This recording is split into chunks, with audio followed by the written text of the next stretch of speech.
Claudine Hemingway is a descendant of famed writer Ernest Hemingway. We bumped into each other at a party and decided to team up and dive deep into French history, but with a twist, by bringing a spotlight to those lesser known creatives in France.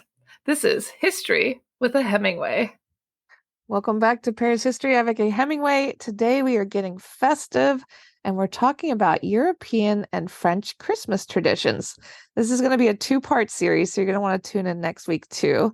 You're going to learn all about some of the fun traditions around the holidays in Europe and France especially. And I'll let Claudine take it from there. I always my whole life has become, and my business has become why. There's so many of these great Christmas traditions that, we celebrate in the United States and everywhere, and maybe we don't really know why we do. This is more European driven. And so, but they all have, a lot of these, obviously you're celebrating in the US too. So there's a lot of fun ones. We have so many of them that we'll have 2 episodes, and it's even because it's right now, we want to do it now so that maybe you can incorporate some of these fun little things into your own holiday tradition. Exactly. Let's get European festive in the States or wherever you are. I know. So pour the vin chaud, the hot wine, no matter what time of the day it is. But the first one we'll talk about is one that actually just passed, and it was last week. And every year, this is something that I don't think really is a thing in the US at all. It's kind of not a huge thing in Paris, but every year on December 5th, in Europe, especially in the north of Europe and the eastern side of France, it's Saint Nicolas Day. And on the evening of December 5th, children would put their shoes, and they put them aside every night on December 5th and hope in the morning they'd wake up and find some sweet treats and an orange waiting in their shoe.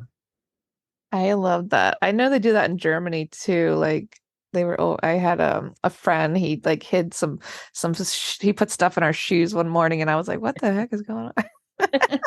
I know I did it the other day.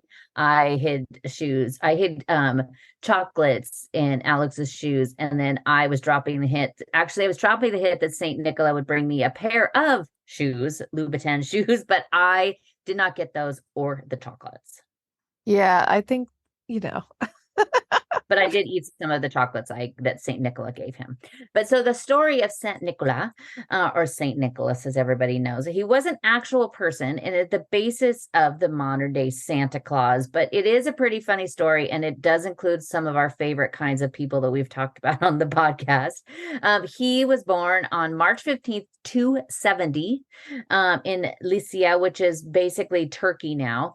The 3rd century saint was very devoted to the church, and from a very early age, he liked to live a life of selfless giving. When his parents died, he gave all the money that they had left him away to help other people that were in need.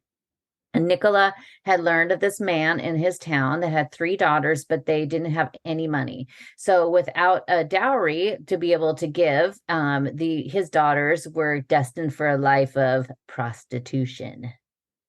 Uh-oh. So Saint Nicola has a little bit of has a darker history, which we love. So to keep his identity secret, Nicola would walk by in the dark of night and go by the window of this gentleman's home and drop a small bag of gold coins in his window. So once they got the first coins, a bag of coins and riches, the oldest daughter was able to be married. Shortly after that, he came back again and dropped another little bag. So the second daughter would get married, and he did it again for the 3rd time. So all 3 of this man's daughters could get married. And you do see there's actually a 15th century Italian painting in the Louvre that shows this. And it shows, and I'll put it on the website, that shows St. Nicola on the outside of this window, like reaching up to drop this little bag of coins into this man's home. What? Yeah. So St. Nicola tried to save people from prostitution is basically. This is so European. This is on brand. It is very European. It's like, it's like Pretty Woman. She was a hooker with a heart of gold.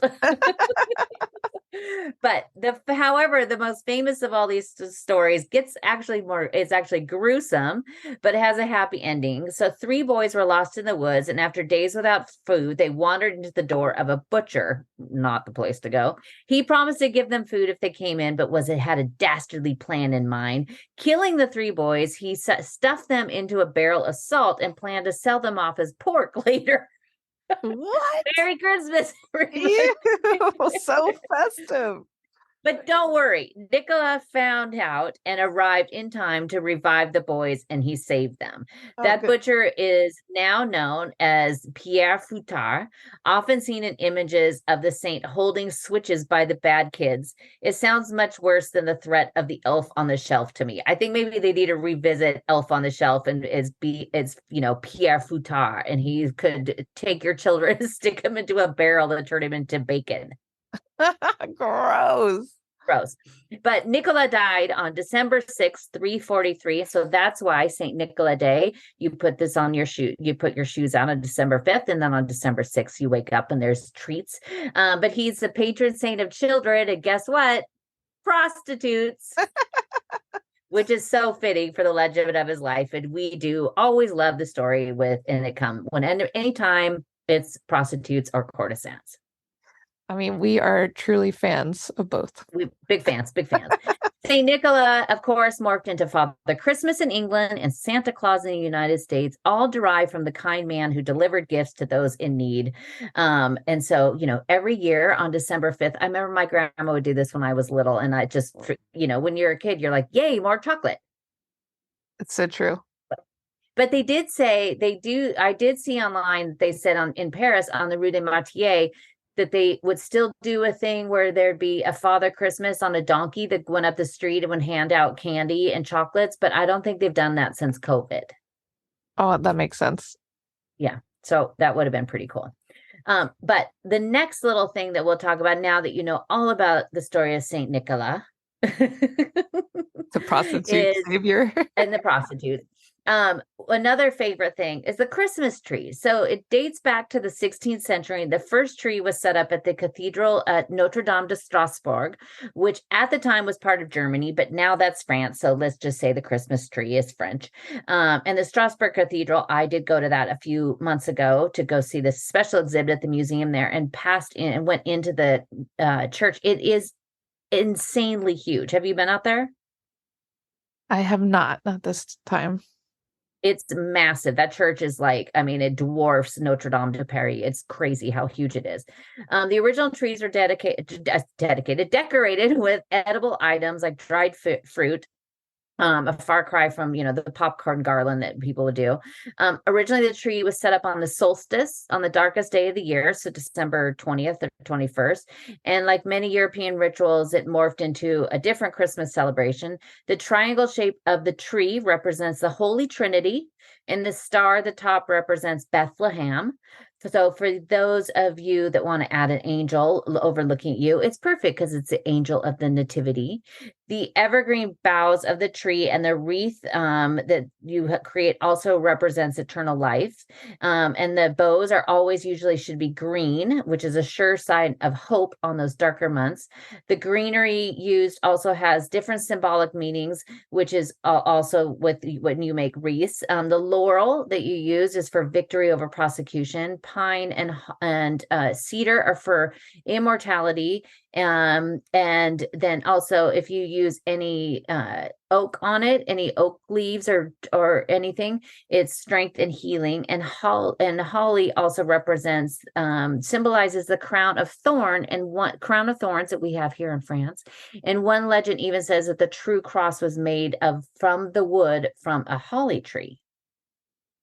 Oh, from a holly tree. I had never heard that before. Well, I mean, at first it was because you usually see holly bushes, but I remember my grandma had this holly tree it was massive, and the trunk of it was it was huge. It was probably 10 inches around.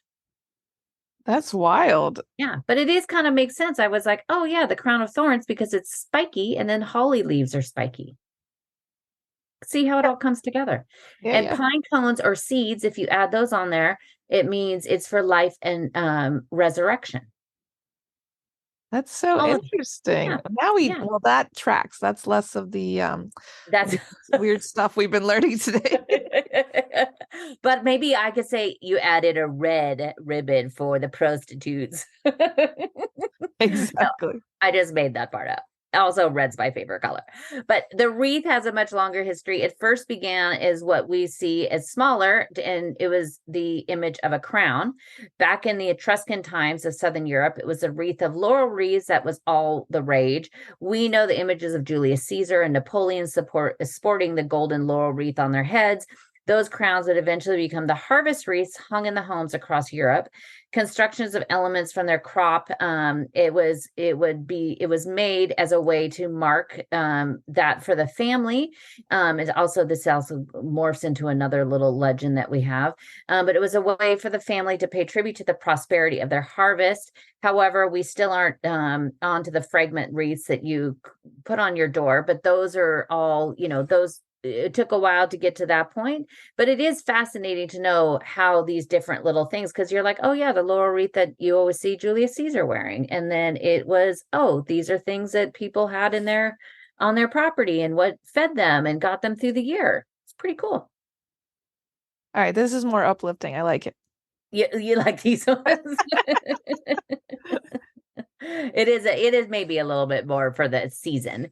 In the 16th century, minister Johann Weikgarn was a pastor who would visit children at the local mission. He came up with an idea to help solve the age-old question of how many days to Christmas.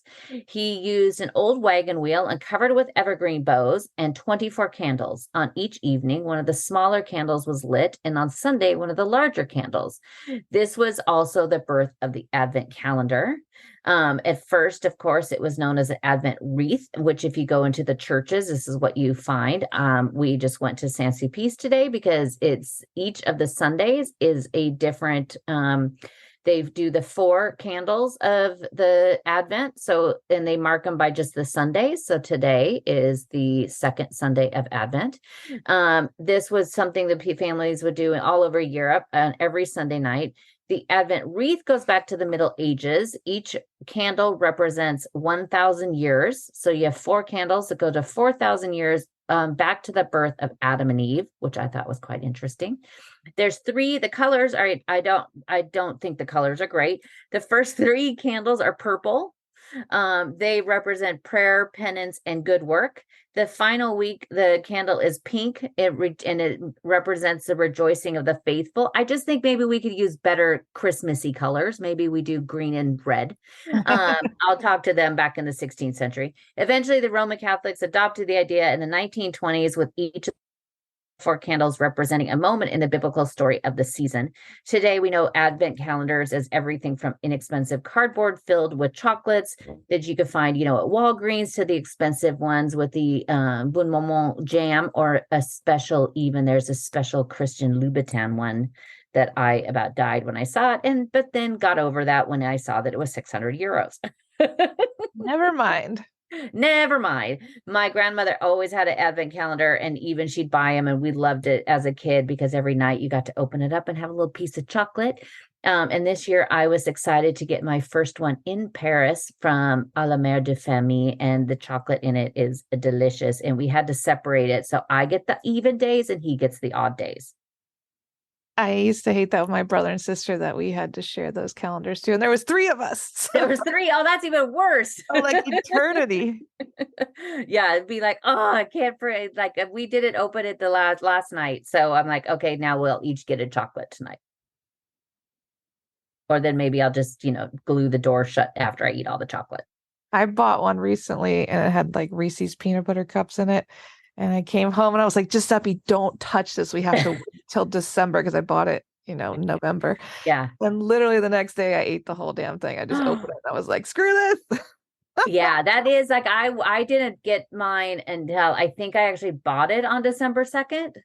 And I think I was worried because I thought, oh, they're going to be gone. But I didn't want to buy it too soon, because then it would be like haunting me that I would want to open it. But now they have ones that are like 24 bottles of wine, like little bottles of wine. Or you could buy ones that like I think like Tiffany's does one, and of course it costs thousands and thousands of dollars. But you could buy some pretty fancy ones, and probably one for anybody's, anybody's hobby or taste. But even just like the ones that you get at Walgreens for like $2, I mean, the chocolate was not great, but it's just a fun little tradition you could have. And it's like, oh, every day. I think they should have those for every month of the year. Like, it's just you get through February, you get chocolates every day. I'm okay with that. I think we should just go buy them up at the end of, buy them up in like a week when they go on sale, and just be like, I need 11 of these. I need 10 more, because I just need Exactly. every year, every month, I just have to get through the 24th of the month. And sometimes you really need that chocolate. And it's just sitting there, Yes. waiting for you. Yeah, it's just waiting for you, taunting you behind that little door. But I pick the even days, and usually the best piece is the 24th. Yeah, they do. I actually, when I ripped open my calendar, I looked straight for the 24th. That was the big Yeah, that's the Reese's. money piece. The 24th is the big one. But now another sweet, wonderful one is the gingerbread house. So the gingerbread may be one of the oldest of all the holiday traditions. It dates back to the year 992, when it was an Armenian monk brought this treat to France near the town Pidivert, just south of Ile-de-France, where he would spend the rest of his life teaching other monks how to make this version called Liebkuchen. It could be soft and almost cake-like, and also harder cookies, which my grandmother would always make. Later in the 17th century, they actually made a law that certified that only certain bakers could actually make the spicy cookie, with a small clause that let anyone make them for Christmas. That's really cute. It is very cute. The gingerbread itself also originated in Germany and was first seen in the 1800s. It was inspired by the age-old tale of Hansel and Gretel. The Grimm's fairy tale of children in an edible house inspired a baker to create one out of Lebkuchen. And I love that. I mean, I've done it where, you could get those little kits at, the grocery store and put it together. And, I always like peter out I always have these grand visions of creating this masterpiece. And then after about an hour, I'm like, yeah, I'm over this. I'm so done with this. I'm so done with this. But you could see like really fancy ones. There's one that I've seen, and I'll put a picture of it on the website, that somebody made a Notre Dame cathedral out of gingerbread. That is amazing. I want to see that. So cool. And there's other ones, like the place I used to work when I did events. They would do these huge one, the bakers did, and every year had a different theme, and they did it over, it was look like this historic building that the property was in, and then they do different themes of different, like animals and stuff. And they're so fun to look at. It's also amazing that people can even do it. Would not have the patience. But one of my favorite stories might be the legend of the Bûche de Noël, which you might be getting some. I know you could get these in the US, and they're actually not that hard to make. The cake looks like a log because it actually started out that way. Back in the 11th century, the solstice was a night of celebration. Once we reach the shortest day of the year, each day after that, we get a sliver of added light, counting the days down to spring. I always love that because it's the darkest, shortest day of the year. To celebrate, many of the families cut a log from their dominant fruit trees. They bathed it in wine or cognac and decorated with evergreens, ivy, and pine cones. They would then burn it after the sun went down to celebrate the upcoming spring, filled with the wishes for a productive season. I love that.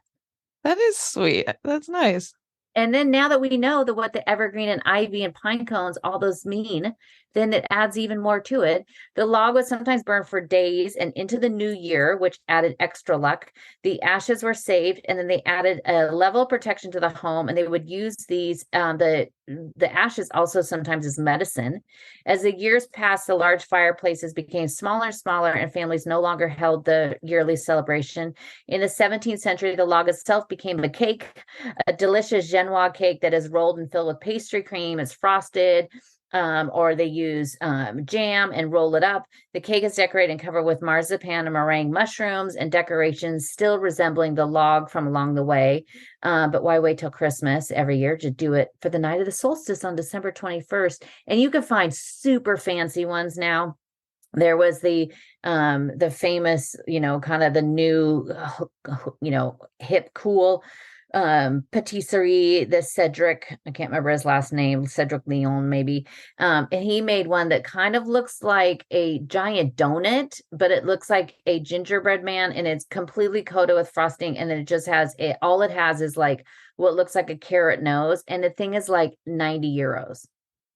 Whoa, Like 90 they're the euros. ones that they have now that are super crazy and over the top are also super incredibly expensive.